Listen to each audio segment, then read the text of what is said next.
Hey, so I thought it would be a good opportunity to talk about some of the issues around um, so-called objectification.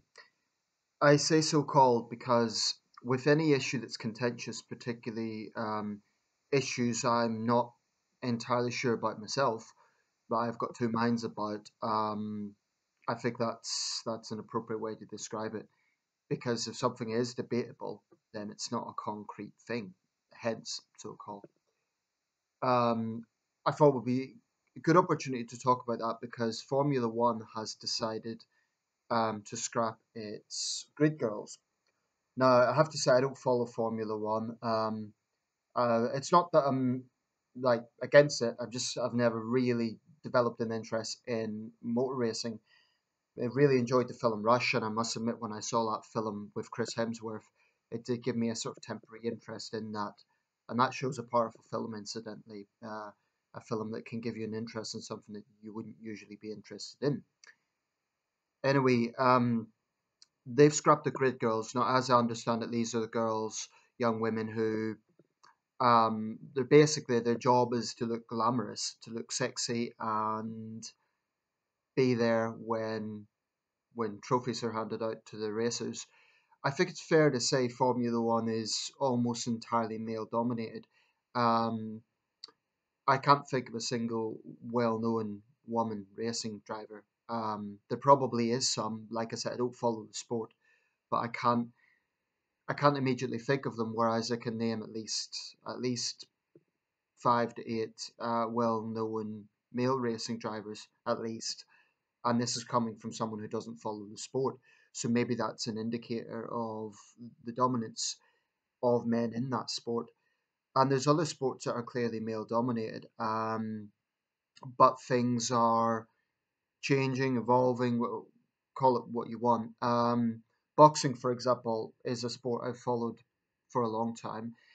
In the last few years, there's definitely been an emergence of the women's side of the sport. Probably slower than MMA. I suppose you could say MMA has been more forward, if you want to look at it that way, in this sense, because um, they've had some very prominent women in a way that boxing has somewhat lagged behind.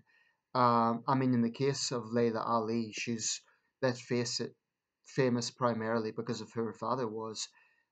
She's a very capable fighter in her own right, but I think if it wasn't for her name, I don't think she'd be as famous. I mean, to put things in context, the number one rated women's boxer, at least the last time I checked, was Cecilia Brækhus of Norway. Now, compare that name to Floyd Mayweather Jr., Manny Pacquiao, Canelo Alvarez, Vladimir Klitschko, Anthony Joshua. It just isn't as well known. And it's important to say this is not a slight, at least not from my perspective, against women fighters. I don't think that they have any less courage or skill than their male counterparts. I just don't think there is the same level of interest. And I think that when you see videos saying woman boxer stuns opponent, etc., sometimes it seems to me that it's a little bit imposed. Like, that it has there's people out there who have an agenda. They're trying to make it as popular as men's boxing just for the sake of it, just because they're driven by a feminist initiative. Or maybe they wouldn't say they are, but I think that's what it is. I think in this world there are always going to be some things that are more popular with men than women, and some things that are more popular with women than men. Men and women are different. It's just the way it is. Um, for the record, I support the right for women to box, and I don't want to go off on a tangent here, but I support the right for women to box. I'm not personally a huge fan. I'll be honest about it. I'm not, um, because I don't like to see women beating each other in the way that men do. I just don't, and I don't care how people perceive that. That's just my feeling. Um, but on this issue of objectification, because that's really what the ending of the Grid Girls. That's why it's come about. Because Formula One bosses have decided, and presumably there's some women involved in that, have decided that it's not in keeping with the modern world, and presumably they've given in to complaints from female fans. Now, in a way, that's good business. It's following the desires of their fan base. So if there is an increasing number of female Formula One fans, and they're saying they feel uncomfortable with women in these roles, well, then I suppose you could say it's just good business that they're keeping in touch with their fans. On the other hand, some would argue it's caving in to feminist control. So take your pick. I sort of see both sides. On one hand, the fundamental argument is right that these women fundamentally they are decoration. Let's face it, that is really the only purpose they serve.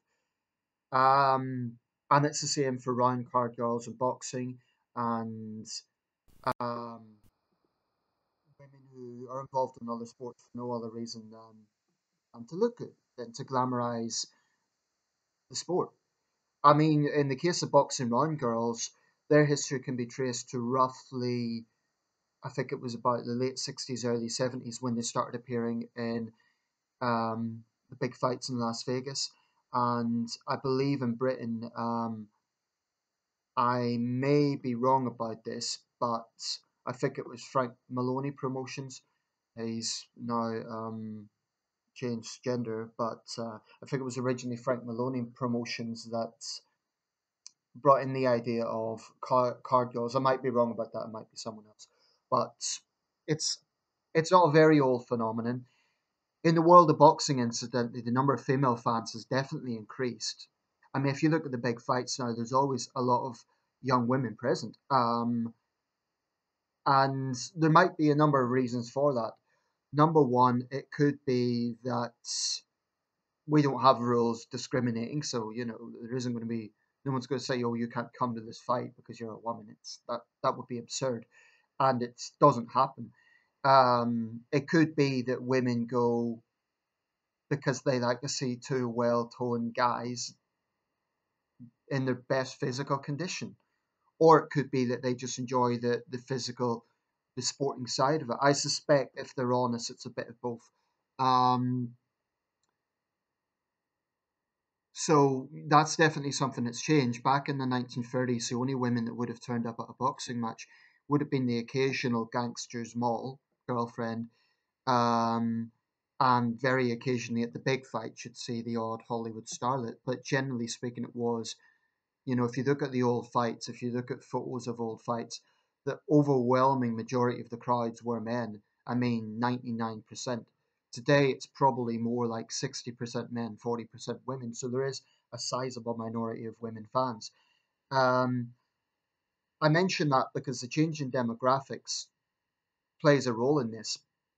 I haven't seen the sort of I haven't seen female fight fans bring up issues about the round card girls in any sort of prominent way. So if boxing was to follow suit, I think it would be solely a political decision because of what Formula One has done. I don't think it would be responding to their own sort of requirements, because I honestly haven't seen that on fan forums. Like I don't see overwhelmingly female boxing fans saying, "Oh, get rid of the round card girls; it's demeaning to women." On the issue itself, there's a lot of questions.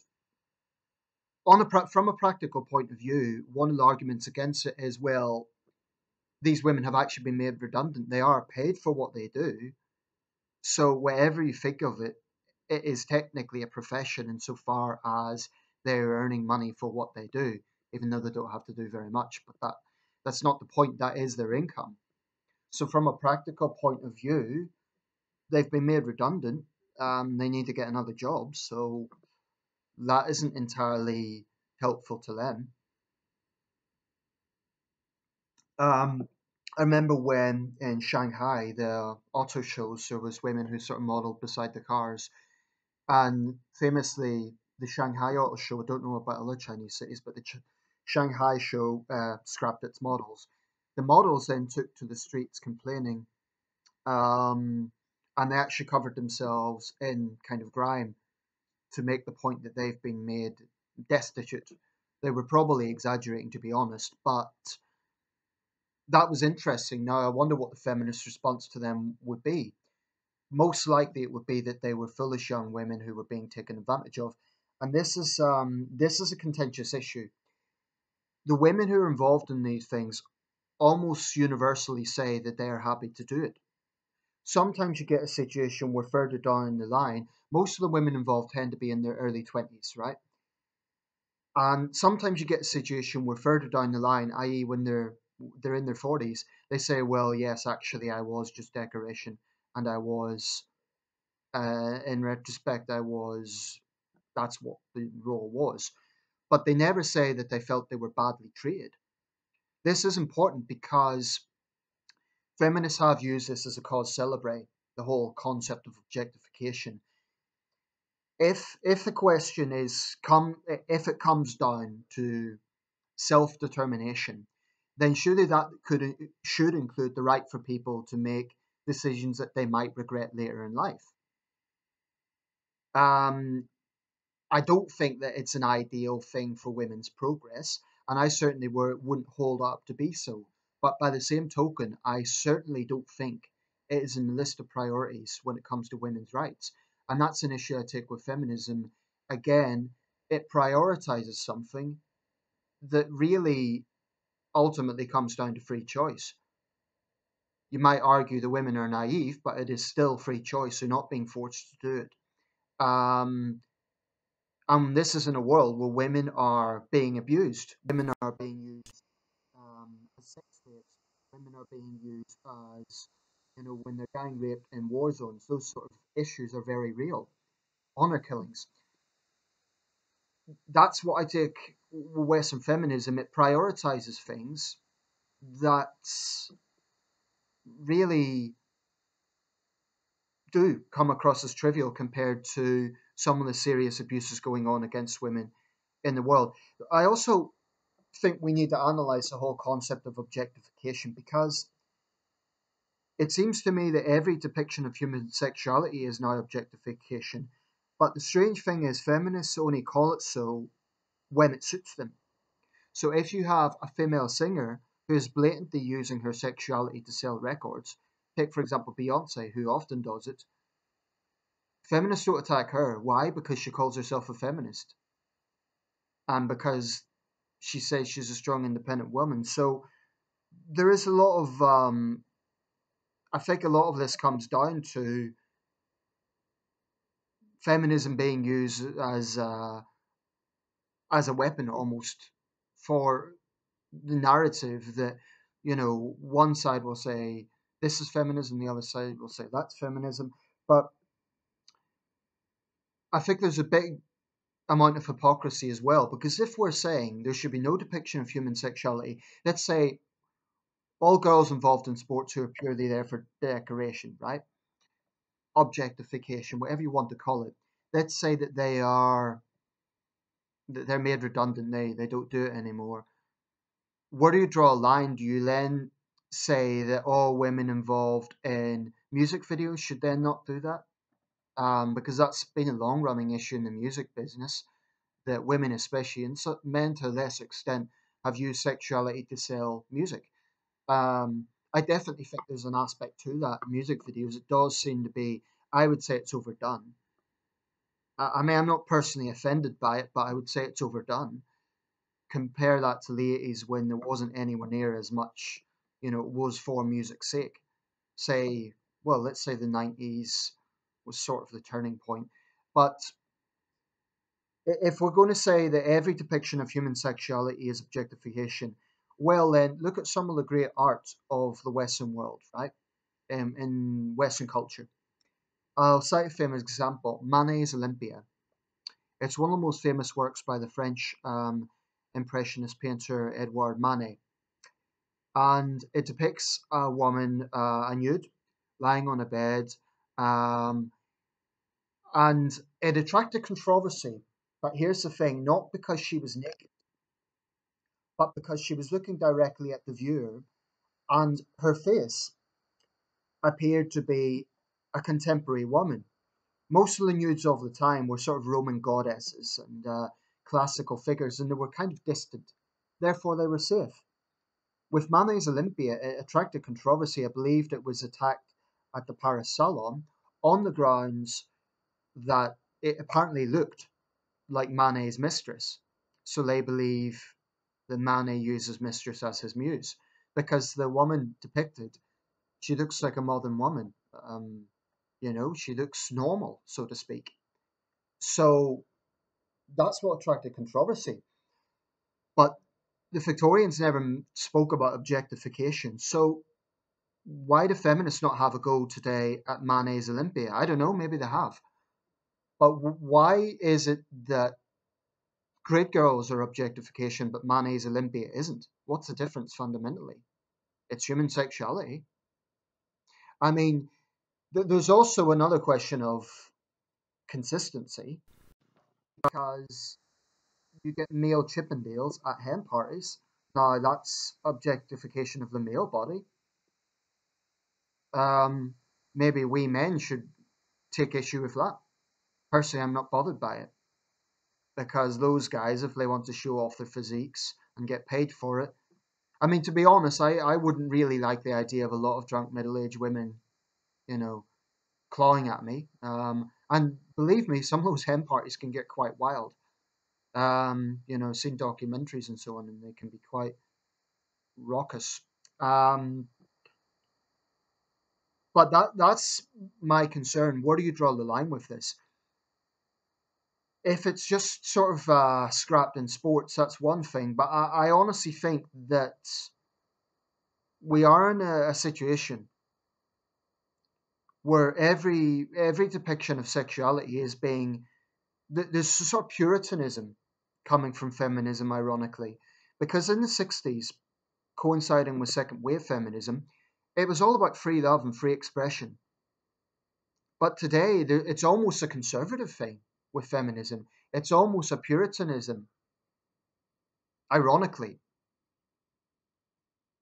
Um, and I often wonder what those early feminists, those early suffragettes, where they would lie with this.